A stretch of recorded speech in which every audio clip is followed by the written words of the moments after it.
നമസ്കാരം. ഇൻഫർമേഷൻ മീഡിയയുടെ പുതിയൊരു വീഡിയോസിലേക്ക് എല്ലാ കൂട്ടുകാർക്കും ഒരിക്കൽ കൂടി സ്വാഗതം. 1600 രൂപ പെൻഷൻ ലഭിക്കുന്ന ആളുകൾക്കുള്ള അറിയിപ്പുമായിട്ടാണ് ഇൻഫർമേഷൻ മീഡിയ വന്നിട്ടുള്ളത്. ഇതിൽ പല ആളുകൾക്കും 1300, 1400, 1500 അങ്ങനെ പല രൂപത്തിലുള്ള പൈസയാണ് അവർക്ക് ഇപ്പോൾ അക്കൗണ്ടിൽ വന്നിട്ടുള്ളത്. മസ്റ്ററിംഗ് പൂർത്തിയാക്കിയിട്ടും എന്തുകൊണ്ടാണ് ഇങ്ങനെ പല രൂപത്തിലുള്ള പല ആളുകൾക്കും പല രൂപത്തിലുള്ള എമൗണ്ടുകൾ വരുന്നതെന്നാണ് നോക്കാൻ പോകുന്നത്. അതിനു മുമ്പായി ഇൻഫർമേഷൻ മീഡിയയുടെ വീഡിയോസ് നിങ്ങൾ ആദ്യമായിട്ടാണ് കാണുന്നതെങ്കിൽ ചാനൽ സബ്സ്ക്രൈബ് ചെയ്യുക. ഒരു തരത്തിലുള്ള മതരാഷ്ട്രീയക്കാരൻ നമ്മുടെ ചാനൽ വരുന്നതല്ല.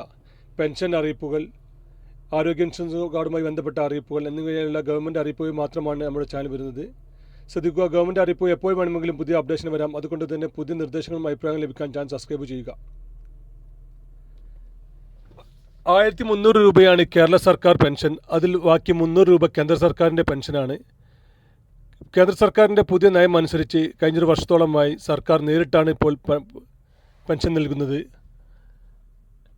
കേന്ദ്ര സർക്കാരിൻ്റെ എല്ലാ സാമൂഹ്യ സുരക്ഷാ പെൻഷനുകളും അതുപോലെ തന്നെ സബ്സിഡിയുമെല്ലാം ജനങ്ങളിലേക്ക് നേരിട്ട് എത്തിക്കുക എന്ന സർക്കാർ നയത്തിൻ്റെ അടിസ്ഥാനത്തിൽ മാത്രമാണത് ഇപ്പോൾ പെൻഷൻ ലഭിക്കുന്നത്. അതുകൊണ്ട് തന്നെ പല ആളുകൾക്കും ചെറിയ മാറ്റങ്ങളുണ്ട്. കേന്ദ്ര പെൻഷൻ പല സമയങ്ങളിലും അപ്രൂവലായ പെൻഷനുകൾക്കും പല രൂപത്തിലുള്ള മാറ്റങ്ങളുണ്ട്. പല ആളുകൾക്കും 1300 രൂപയാണ് ഇപ്പോൾ പെൻഷൻ ലഭിക്കുന്നത്. ബാക്കി 300 രൂപ കേന്ദ്ര വിഹിതമായി ഈ ഒരു കേരള വിഹിതം എത്തിയ ഉടനെ തന്നെ കേന്ദ്ര സർക്കാർ അക്കൗണ്ട് നിക്ഷേപിക്കുകയും അത് 2 തവണകളിലായി.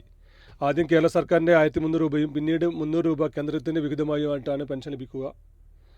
അതും മസ്റ്ററിങ്ങുമായി ബന്ധമില്ല. മസ്റ്ററിങ് ചെയ്യാത്ത ആളുകൾ നിർബന്ധമായിട്ടും മസ്റ്ററിങ് ചെയ്യുക.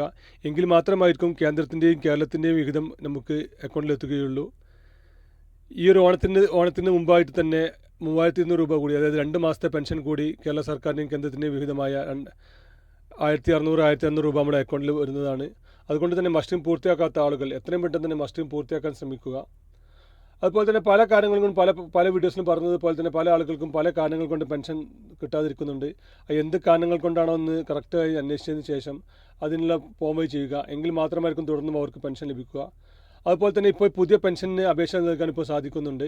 60 വയസ്സായ ആളുകൾ, അല്ലെങ്കിൽ വിവാഹമോചനം നേടിയ ആളുകൾ, അല്ലെങ്കിൽ എന്തെങ്കിലും ആരോഗ്യ